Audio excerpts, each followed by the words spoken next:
제목을 따라해 보겠습니다. 성경적 국가관과 민족기도. 말씀에 은혜 받으시길 축복합니다. 6월은 애국의 달입니다. 그래서 성경적 국가관을 좀 확립하고 민족기도를 하자는 의미로 이런 제목으로 말씀을 전할 때 많은 은혜 받으시기를 축복합니다. 시편은 150편으로 되어 있죠.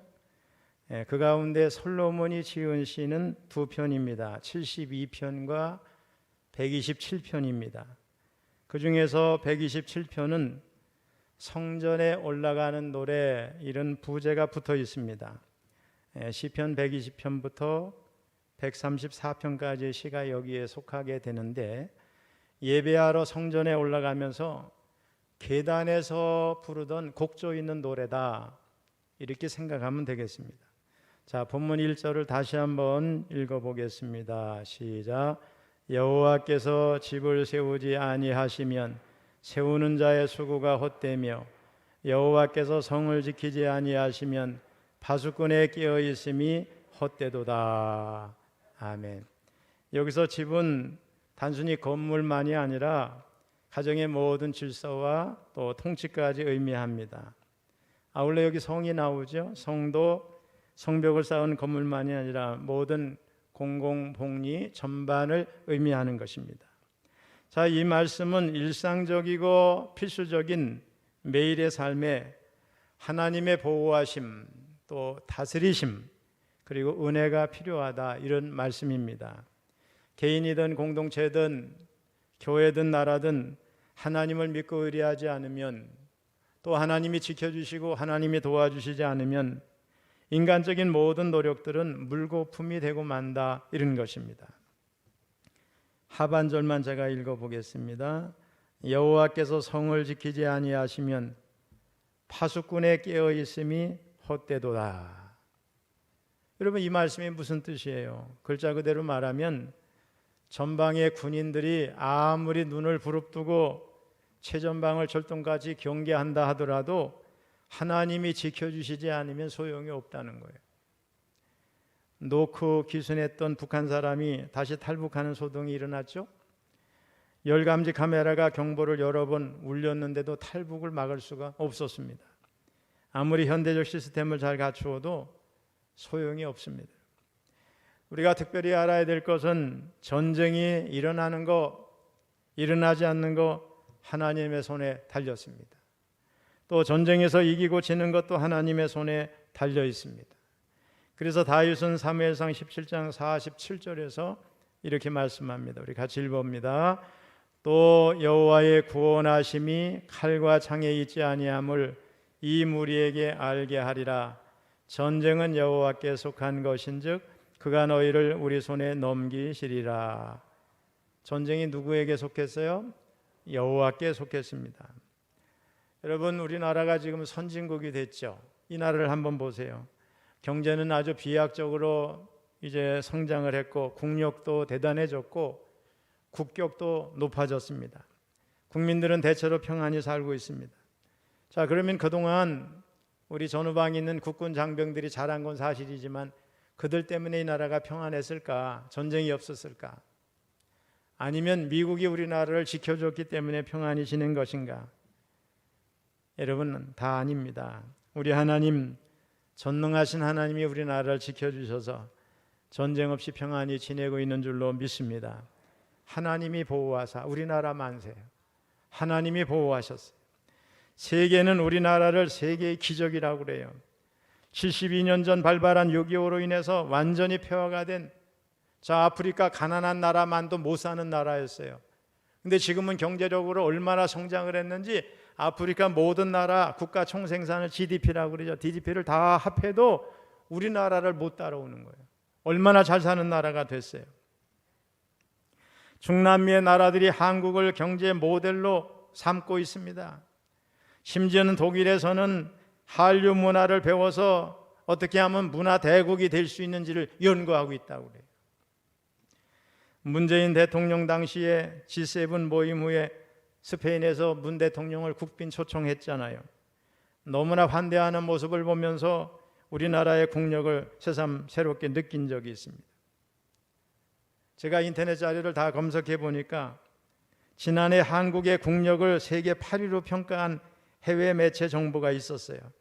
바로 미국의 뉴스 미디어가 2021년 세계 국가 랭킹에 대해서 조사를 해서 보도했는데 우리나라는 2020년 9위에서 2021년 8위로 한 단계 상승을 했습니다. 이 조사는 세계 1만 7천 명 이상을 대상으로 78개국, 지역의 인식을 76개 지표로 평가한 결과를 바탕으로 리더십, 경제적인 영향력, 정치적 영향력, 외교정책, 군사력 이 5가지 요소의 평균을 계산해서 순위를 매겼어요. 1위는 당연히 미국입니다. 다음으로 중국, 러시아, 독일, 영국, 일본, 프랑스가 뒤를 이었어요. 그래서 일본은 순위가 6위입니다. 일본이 우리나라보다 땅도 훨씬 크지요. 인구도 뭐 1억이 넘잖아요. 이런 걸 생각하면 우리나라가 더 잘 사는 거예요. 제가 지난해 수출 총액을 보고 나서 일본하고 우리하고 지금 거의 차이가 없을 정도로 따라왔어요. 너무너무 감사하잖아요. 지금 동북아시아의 이 중국, 일본, 한국이 세계적인 나라들인데 유럽에 가면 선진국이에요. 대단한 나라예요. 여기 다 뭉쳐 있는 거예요. 우리나라가 부존자원이 있습니까? 전쟁의 폐허 에 농업국가 이 뭐 기반 시설도 없고 그런데 이렇게 잘 사는 거 하나님이 하셨어요, 여러분요. 여러분 제가 요새 반도체 좀 공부한다고 열심히 찾아보고 애를 쓰는데 쉽지가 않더라고요. 현장을 한번 가보고 싶은데 반도체 그 실리콘 규소 그 모래예요, 모래. 전 세계에서 이 반도체 만드는 재료가 제일 많은 거예요, 여러분. 이거 가지고서 먹고 사는 나라가 됐다는 게 기가 막히잖아요. 땅에서 나는 게 없으니까. 이게 세계 다른 나라 꿈도 못 꿔요, 여러분. 이거 어떻게 만드는지 기가 막힌 거예요, 여러분.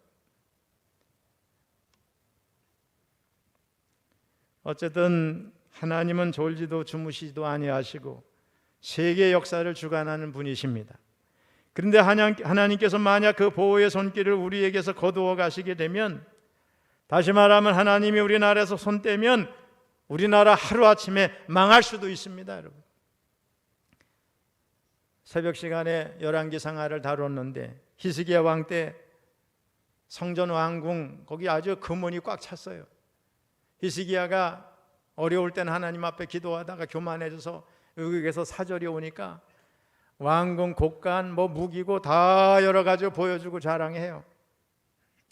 근데 결국 아수르 왕이 와가지고 군사 이끌고 와가지고 성전에 있는 거 또 왕궁에 있는 거 기둥에 있는 금까지 다 베껴간 거 여러분 아십니까? 이는 하나님이 히스기야 왕의 교만함에 벌을 내리신 줄로 믿습니다. 현재 우리나라의 국방력은 세계 6위, 경제력은 10위권이에요. 그러나 여러분 하나님이 도와주시지 않으면 한순간에 망할 수 있습니다, 여러분. 오늘 2가지를 꼭 기억하시기 바랍니다. 첫 번째는 따라해보세요. 성경적 국가관을 확립하자. 우리 예수 믿는 사람들은 성경적 국가관이 확실해야 될 줄로 믿습니다. 현재 지구상에는 약 200여 국가가 존재하는데 여러분 그 국가들을 누가 세웠어요? 물론 사람이 세웠죠. 국가가 세워진 배경과 시기와 상황은 각각 다릅니다. 그러나 이 세상의 나라를 누가 세웠든 어떤 상황에서 세워졌든 사람의 편에서 보면 사람이 세운 거지만은 영안을 열고 보면 하나님이 세우신 줄로 믿습니다, 여러분. 신앙이 없는 사람들은 그 사실을 모르지만은 우리 예수 믿는 사람들은 성경을 통해서 국가가 어떻게 세워지고 어떻게 망하는지 아주 명료하게 알 수가 있습니다. 성경이 다 증거하고 있어요. 만약에 이 세상에 국가가 설립되고 폐하게 되는 일에 하나님의 전적인 개입과 역사가 없었다면 우리는 하나님을 하나님이라고 부를 필요가 없어요. 하나님으로 인정할 수도 없어요. 왜냐? 하나님이 우주 만물의 창조자여 주권자여 섭리하시고 통치하시고 지금도 살아계신데 그분이 개입하는 것이 안 된 채로 나라가 세워진다, 폐해진다? 있을 수 없는 일입니다, 여러분. 구약의 이스라엘 나라 누가 세웠습니까, 여러분? 하나님이 세우셨어요. 저 애굽의 노예 백성 숫자도 별로 없고 별 볼 일 없는 이스라엘 백성들, 종살이 하던 이스라엘 백성들을 모세를 통해서 출애굽시키시고 광야 40년 동안 훈련시킨 다음에 가나안 땅에 들어가서 나라를 세우게 하신 줄로 믿습니다. 이스라엘은 다시 남유다와 북이스라엘로 나누어지는데 누가 그렇게 하셨어요? 하나님이 하셨잖아요. 성경에 보면 아이야 선지자를 통해서 예언을 하셨어요. 자기 옷을 12조각으로 찢어서 여로보암에게 10조각을 주고 2조각을 솔로몬에게 줘요. 나중에는 여로보암이 10지파를 가져가서 북이스라엘을 세우고 솔로몬의 아들 르호보암이 2지파를 가지고 남유다를 세우잖아요. 하나님이 미리 이렇게 될 거라고 말씀하셨잖아요. 그러면 북이스라엘은 누가 멸망시키셨는가? 하나님이 하셨어요. 우상숭배와 도덕적인 타락 때문에 아수르라는 나라를 통해서 북이스라엘을 멸망시켰어요. 하나님이 아수르를 심판하는 도구로 진노의 막대기로 몽둥이로 삼아서 북이스라엘을 치게 했어요. 그래서 북이스라엘은 기원전 722년에 멸망해가지고 역사 속에 완전히 사라지고 말았어요. 남유다는 누가 멸망시켰는가? 하나님이 바벨론 제국을 사용해서 멸망을 시켰어요. 바벨론이 세 차례에 걸쳐서 침범해요. 기원전 605년, 597년, 588년에 마지막 3차 침범해서 1년 반 만에 586년에 예루살렘도 다 무너지고 성전도 무너지고 나라도 무너져요. 누가 하셨어요? 하나님이 하셨어요. 또한 아수르 제국과 바벨론 제국은 누가 멸망시키십니까? 그것도 하나님이 하셔요. 하나님이 아수르 제국을 사용해서 북이스라엘을 멸망시켰는데 아수르 제국은 하나님이 자기 나라를 도구로 사용한 줄 모르고 약자들을 멸시하고 이방 민족을 없이 여기고 교만하고 잔인하고 그랬어요. 교만했습니다. 힘을 자랑했습니다. 하나님이 그들의 교만을 그대로 두지 않고 멸망시켰습니다. 우리 이사야서 10장 12절을 읽어보겠습니다. 시작. 그러므로 주께서 주의를 시온산과 예루살렘에 다 행하신 후에 아수르 왕의 완악한 마음의 열매와 높은 눈의 자랑을 벌하시리라. 아멘. 하나님은 바벨론 제국을 일으켜서 아수르 제국을 심판하시고 영원히 역사 속으로 또 사라지게 했습니다. 그러면 바벨론 제국은 누가 멸망시켰는가?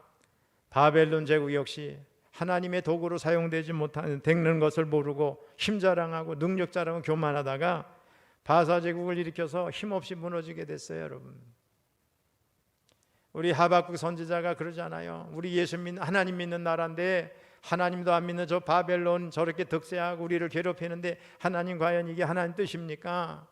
하박국이 막 궁금해가지고 하나님 앞에 따지잖아요. 그랬더니 뭐라 그래? 하나님이 저 갈대아인들 바벨론 너희들 치는 도구다. 심판의 도구다. 때가 되면 그들도 심판받는다. 자기 죄 때문에, 교만 때문에. 우리 이사야서 13장 7절, 17절로 19절을 읽어봅니다. 시작. 보라, 은을 돌아보지 아니하며 금을 기뻐하지 아니하는 메대 사람을 내가 충동하여 그들을 치게 하리니 메대 사람이 활로 청년을 쏘아 죽이며 태의 열매를 긍휼히 여기지 아니하며 아이를 애석하게 보지 아니하리라. 열국의 영광이요 갈대아 사람의 자랑하는 노리개가 된 바벨론이 하나님께 멸망당한 소돔과 고모라 같이 되리니. 여러분, 성경에서 열국의 생성과 멸망을 다 누가 주관하시는가? 하나님이십니다. 그렇다면 오늘날 국가도 마찬가지가 아니겠어요? 성경시대 하나님이 세상을 다스리고 통치하신 것처럼 오늘날 역시 동일하게 다스리고 통치하시는 줄로 믿습니다. 그러므로 나라를 세우시고 폐하신 분은 하나님이심을 믿어야 되는데 이것이 예수 믿는 사람들이 가지고 있어야 할 성경적 국가가 아닙니다. 두 번째입니다. 따라해 보세요. 나라와 민족을 위해 기도하자. 하나님이 국가를 세우시고 폐하신다고 하는 성경적 국가관이 분명한 사람은 하나님께 나라와 민족을 위해서 기도하는 민족 사명자가 되어야 될 줄로 믿습니다. 국가와 나는 어떤 관계가 있을까? 별개인가? 국가가 어찌되든 나는 나대로 잘 살아갈 방책이 있는가? 절대 아니죠. 국가가 잘못되면 나도 잘못됩니다. 여러분, 일제시대 때에 국권이 상실되니까 국민의 권리도 그대로 상실되는 거 아니었습니까? 여러분, 우리나라 선수들이 올림픽에 가서 금메달을 따도 일장기를 달고 따는 거 아닙니까, 여러분? 국가와 나는 별개가 아닙니다. 국가의 운명이 나의 운명이에요. 말 그대로 국가와 나는 운명 공동체입니다. 나의 행복과 기쁨과 즐거움이 국가와 밀접한 관계가 있어요. 국가가 없으면 난민이 되고 말아요. 세상 어디에 가도 천대를 받을 수밖에 없는 난민이 됩니다. 여러분, 국가 없이 잘 살 수 있어요? 국가는 곧 나와 운명 공동체입니다. 요즘에는 세계 어디를 가든지 우리 한국 사람이 없는 곳이 없어요. 또 이제는 한국 얘기하면 너무 놀래요. 너무 잘 살고 부러워하는 나라예요. 우리나라에서 만든 핸드폰을 세계 2명 중에 하나가 우리나라 거 쓰고 있는 거예요. 한류 열풍도 대단하잖아요. 지금 뭐 독일이나 일본도 그렇고 미국도 그렇고 한글어 강좌가 막 생기잖아요, 여러분. 한국에 대해서 알고 싶어하고. 너무나 놀라운 거는 여러분, 겨울연가 드라마 아시죠? 겨울연가 때 일본 사람이 한국에 너무 많이 왔어요. 제가 먼저 섬기던 춘천 명성교회 옆에가 그 겨울연가 주인공 준상인의 집이에요. 거기 세트가 다 돼 있어요. 하루에 몇백 명씩 뭐 몇 년 동안 와가지고 매 뭐 일본 사람들을 수도 없이 봤는데, 아니 지금 여러분 다 보도에서 알잖아요. 일본 대사관에 한국에 여행 가고 싶어서 줄 서는 젊은이들이 지금도 계속 엄청나게 많이 올려오죠. 한국이 가고 싶은 나라 1위예요, 일본 젊은이들한테.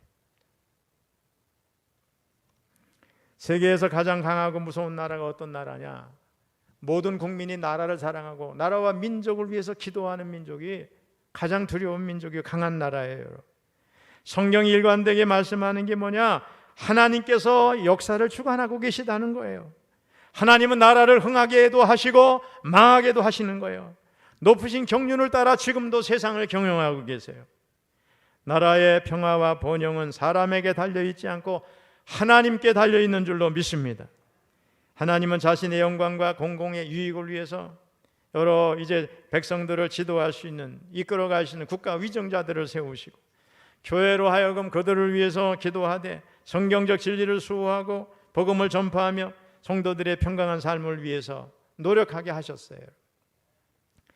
요즘 우리나라 주변이 심상치 않죠?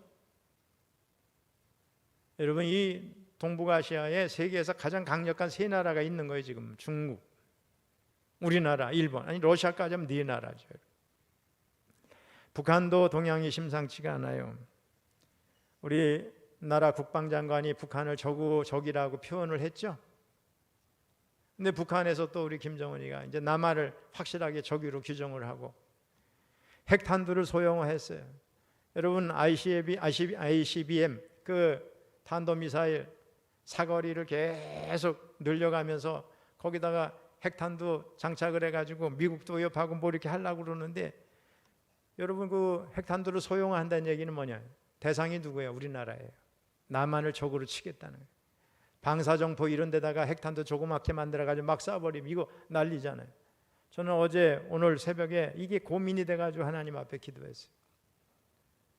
여러분, 나라와 민족을 위해서 마음을 같이해서 기도해야 될 줄 믿습니다. 한국의 위대한 신앙의 선조들이 삶이 어땠어요?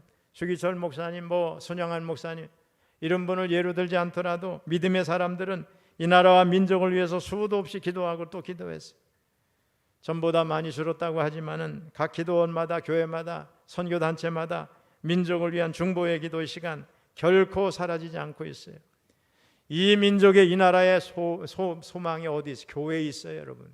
세상은 그걸 알지 못하니까 교회를 함부로 말하지만은 교회가 기도하고 있어요, 여러분. 저도 한 30년간 이렇게 나라와 민족을 위해서 기도하고 있어요.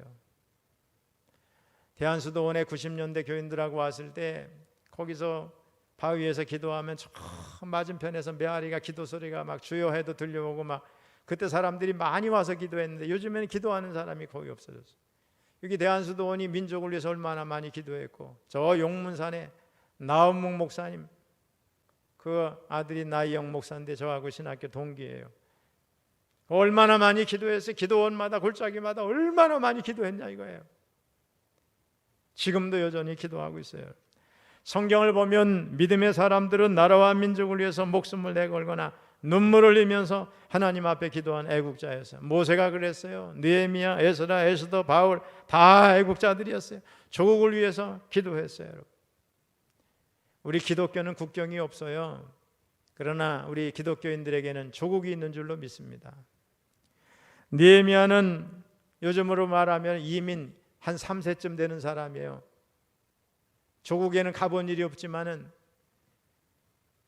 조국 건설에 앞장섰던 기도의 사람, 애국자예요. 바사 수상궁에서 높은 위치에 있었어요. 술관원이니까 요즘에 대통령 경호실장쯤 되는 높은 위치에 올랐던 사람인데, 자기 형제 중 하나인 하나니와 몇 사람이 자기의 조국 예루살렘을 다녀와서 사정을 얘기합니다. 성문은 다 불탔고 성벽은 무너지고 형편없었다. 그 얘기를 듣고 조국을 위해서 막 통곡하며 웁니다. 금식하며 기도합니다, 여러분. 그리고 하나님 앞에 고국에 돌아가서 일할 수 있는 기회를 달라고 기도하고 왕에게 요청해서 결국 소원을 이루잖아요.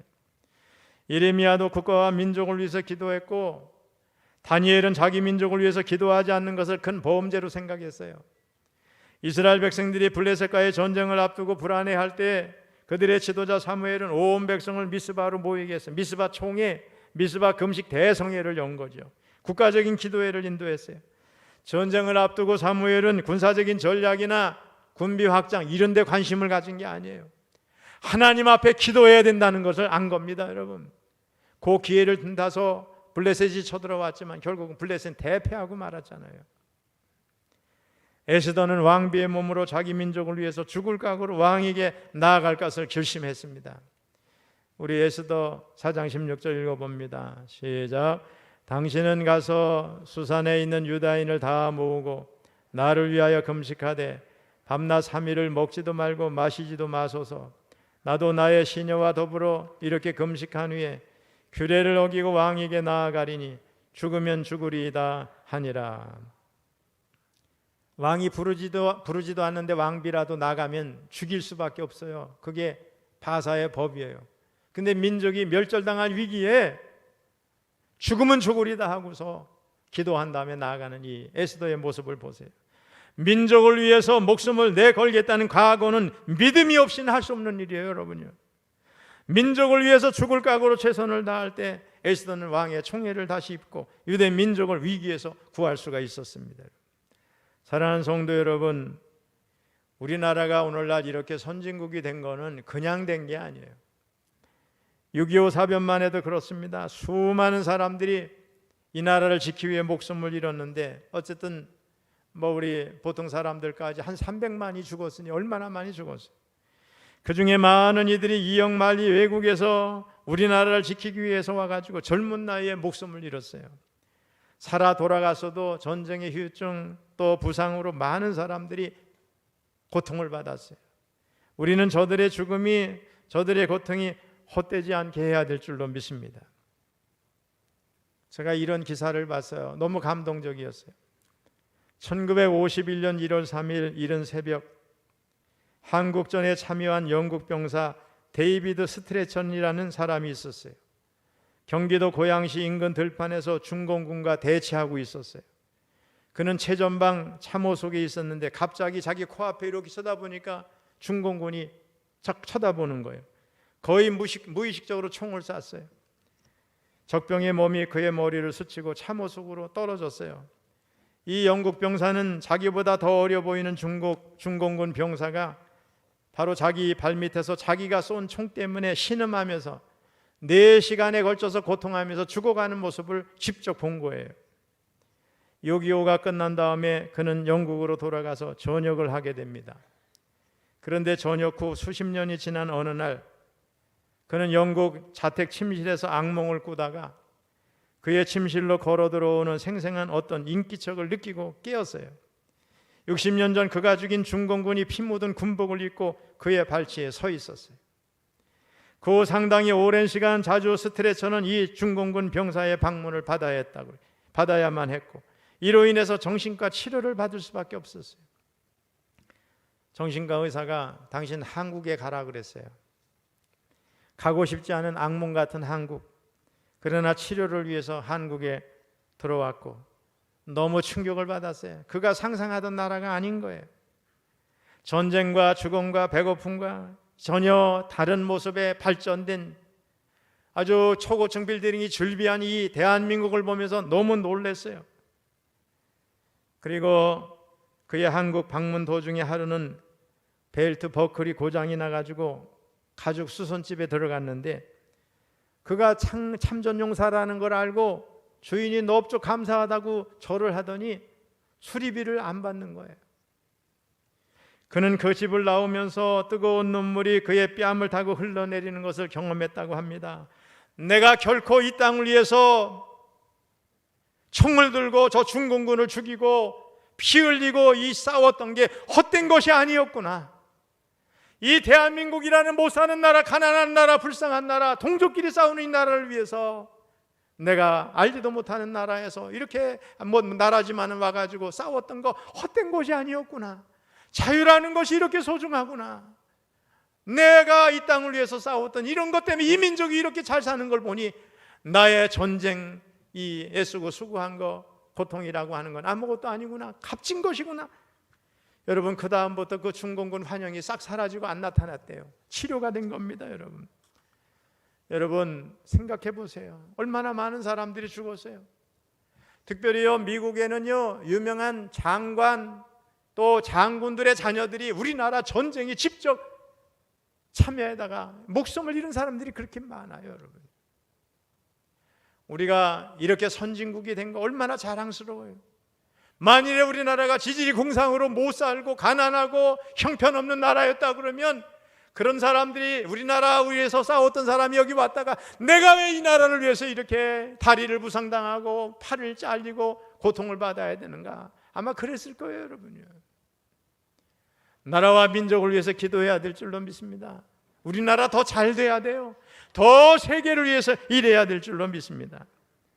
이제 우리 모든 성도님들은 나라와 민족을 사랑하고 기도를 하되 다시는 이 땅에 동족 상잔의 비극이나 외침이 없도록, 그리고 남북 간의 피 흘림이 없는 평화통일, 복음통일을 위해서 기도해야 될 줄로 믿습니다.